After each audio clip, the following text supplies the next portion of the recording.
윤석열 대통령과 더불어민주당 이재명 대표 간의 회담을 위한 첫 실무 협의가 오늘 이뤄졌습니다. 영수회담의 일정과 의제에 관심이 쏠리고 있는데요.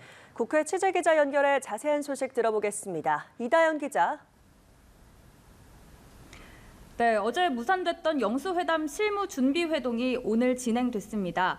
오늘 오후 2시쯤 국회에서 홍철호 대통령실 신임 정무수석과 차순호 정무비서관, 천준호 민주당 당대표 비서실장과 권혁기 정무기획실장이 만났습니다. 오늘 준비 회동은 40여 분간 이어졌는데요. 민주당 측은 시급한 민생 문제를 해결할 정책과 중요한 국정 현안을 가감없이 본회담의 의제로 삼자고 논의했다고 밝혔습니다. 다만 윤석열 대통령과 이재명 대표가 언제 회담을 할지는 아직 결정되지 않았습니다.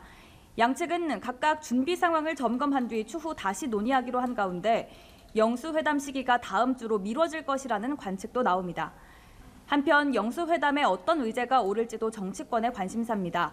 우선 민주당은 이재명 대표가 내세운 전 국민 25만 원 민생회복지원금을 관철하겠다는 의지를 보이고 있는데요. 국민의힘은 이에 부정적인 입장입니다. 국민의힘 윤재옥 원내대표는 오늘 원내대책회의에서 나라 빚에 13조 원을 더 얹어야 한다고 비판했습니다. 관련 발언들 들어보시죠. 지원금을 고집한다면 이 또한 논의의 대상이 될 수는 있을 것입니다.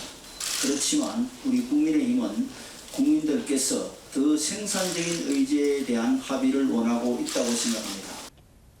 지역화폐로 한시적으로 쓸 수 있게 지급하는 그 지원금은 경제의 어떤 이런 지금 어려운 점들, 경색된 부분을 풀어줄 수 있는 마중물이 될 수 있습니다. 네, 총선 참패 후 지도부 공백 사태가 된 국민의힘 상황도 알아보죠. 오늘도 차기 비상대책위원장 선임 문제가 논의됐죠? 오늘 오전 국민의힘 4선 이상 당선인들이 모여 차기 비상대책위원장 선임 방안을 논의했습니다. 이 자리에서 5선 이상 의원 가운데 비대위원장을 정하자는 의견이 나온 것으로 전해졌는데요. 국민의힘은 다음 달 3일 차기 원내대표 선출 전까지 비대위원장을 지명하기로 했습니다. 비대위원장 추천 권한은 윤재옥 원내대표에게 주어졌습니다. 애초 윤 원내대표가 비대위원장을 맡아 당을 관리할 것이라는 관측도 있었지만 윤 원내대표가 비대위원장직을 고사했습니다. 총선 패배와 한동훈 전 비대위원장 사퇴 이후 이어지고 있는 여당의 혼돈 상황은 당분간 이어질 것으로 보입니다. 네, 오늘 오전에는 국회 정무위원회가 열렸다고요. 어떤 법안이 논의됐습니까? 민주당은 가맹사업법과 민주유공자법을 국회 본회의에 직회부하는 안건을 여당 반대 속에 처리했습니다. 두 법안은 지난해 12월 정무위 전체 회의를 통과했지만 국민의힘이 위원장인 국회 법제사법위원회에 계류돼 있었습니다.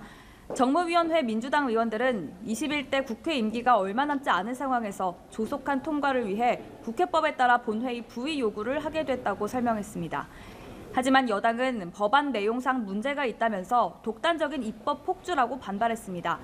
정무위 소속 국민의힘 의원들은 기자회견을 열고 야당이 사회적 갈등의 책임을 집권 여당의 탓으로 돌리려 한다고 비판했습니다. 지금까지 국회에서 전해드렸습니다.